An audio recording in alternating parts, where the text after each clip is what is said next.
कुकाणा येथील रेल्वे मार्गाचे उपोषण 13व्या दिवशी खासदार भाऊसाहेब वागचौरे यांच्या हस्ते लिंबू पाणी घेऊन सोडण्यात आले।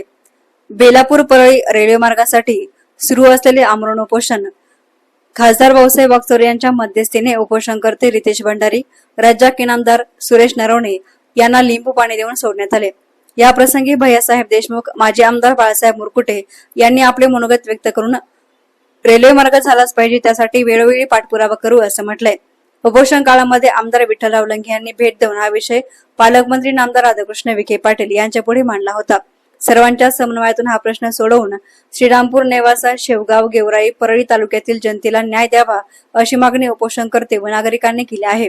या प्रसंगी माजी आमदार बाळासाहेब मुरकुटे, भैयासाहेब देशमुख, शिवसेना तालुका अध्यक्ष मच्छिंद्र मस्के, नेवासा शिवसेना शहर प्रमुख नितीन जगताप, पंकज लंबाटे, अभिजित लुनिया, एकनाथ कावरे, भाऊसाहेब सावंत, दौलतराव देशमुख, प्रकाश देशमुख, मच्छिंद्र आरले, कांतामामा दरंदले, भाऊसाहेब सावंत, अण्णासाहेब गव्हाणे, मुकुंद अभंग यांच्यासह कुकाणा पंचक्रोशीमधील सरपंच, ग्रामस्थ मोठ्या संख्येने हजर होते।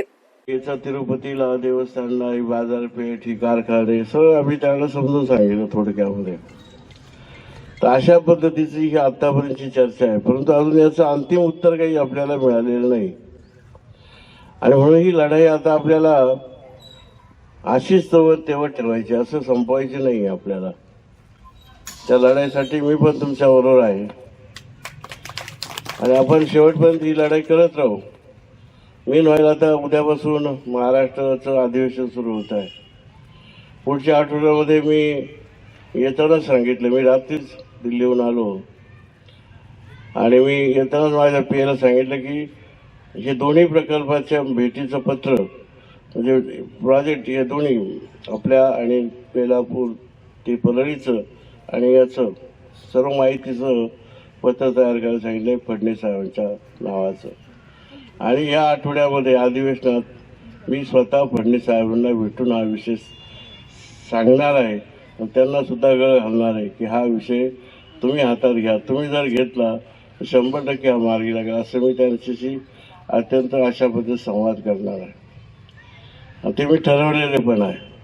प्रयत्न करणं आपलं काम आहे, यश मिळव ना मिळव तर शेवटपर्यंत आपल्याला करावं लागणार आहे। तर हाही प्रयत्न आपण करू।